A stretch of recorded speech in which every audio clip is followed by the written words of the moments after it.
You are what you build. It's almost that simple. We have a vision for our future, we have an ambition, creativity, and competence, and we build to make that vision a reality. Without a vision for the future, without a goal on the horizon, you are at a standstill, and at best maintaining the status quo. New York State is home to 20 million people, all moving, running, riding, and driving. In less than 100 years, New York's population has almost doubled. In the past, New Yorkers have built some of the most impressive structures in the world. A 363-mile canal, 233 miles of subway, a 570-mile toll road, and some of the most innovative bridges in history. But over the past few decades, we lost our initiative.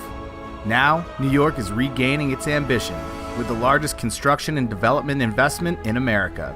A 100. Welcome aboard AirTrain JFK, located at John F. Kennedy International Airport, Queens, New York, USA, approximately 16 miles outside of Manhattan. The AirTrain JFK was built between 1998 and 2003. It's owned by the Port Authority of New York and New Jersey, and the Air Rail Transit Consortium. Talking about the project cost, the Port Authority of New York initial approved budget for the project was about 1.6 billion, which was later increased to 1.9 billion in 2001. This included about 400 million of direct Port Authority expenses and nearly 1.2 billion for a contract with the consortium. The breakdown of the budget could be divided as the design and build work, which cost about 930 million, 105 million for 5 years of operation and maintenance, and 129 million fund available for unanticipated expenses. The funding sources were the Port of Authority, which was responsible for land acquisition, certain mitigation expenses, and 10 to 20% of the design. The private consortium was responsible for the remainder of the design work, construction costs, and operation and maintenance of the system for the first 5 years.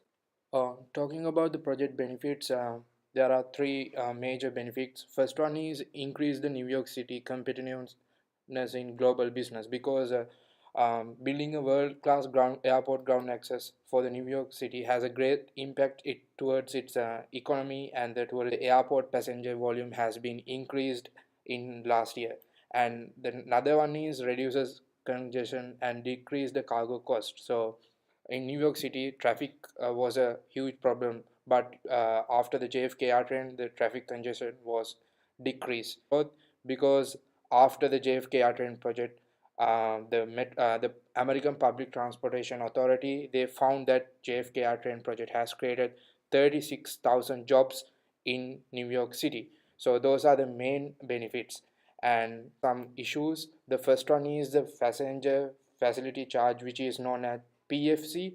In 1998, Airport Transportation Association of America (ATA) filed a lawsuit against FAA, Federal Aviation Association, challenging that FAA's approval to use PFC revenues for this project. So that was one issue. And the second one was procurement issue, and the third one was construction pace issues, because in 2003 there was a serial accident occurred in the JFK AirTrain, and it killing the operator and system. Talking about the design issues, first one was noise mitigation, and the second one was line capacity. With regards to decisions in project implementation, in February 1998, funding of the project from PFC revenues were approved, and the private consortiums rewarded with the contracts were Slattery Skanska Inc., Koch Skanska Inc., Perini Corporation, and Bombardier Transit Corporation, operating as the Air Rail Transit Consortium. The Port Authority of New York and New Jersey decided to use a design, build, operate, and maintain contract to construct and operate the system, with the intent that this would reduce the cost by shifting the responsibility for managing risks to the contractor and improving coordination between the various firms involved. At the time, this method was very unknown, and many studies have been undergone to see its efficiency.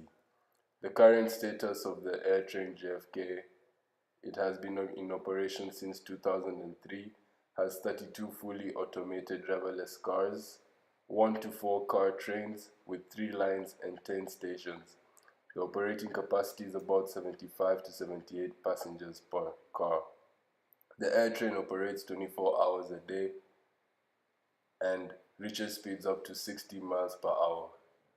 Some recommendations by the Metropolitan Transit Association are a reactive commuter transit service on the Rockaway Beach Ranch, establish a bikeway along the right-of-way, and reconstruct aqueduct station to provide greater connectivity.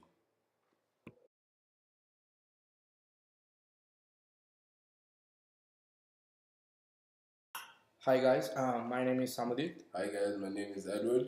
Hi guys, my name is Gaurav. Hope Hope you you guys liked this liked video. this video. Hope it was very insightful. Thank you.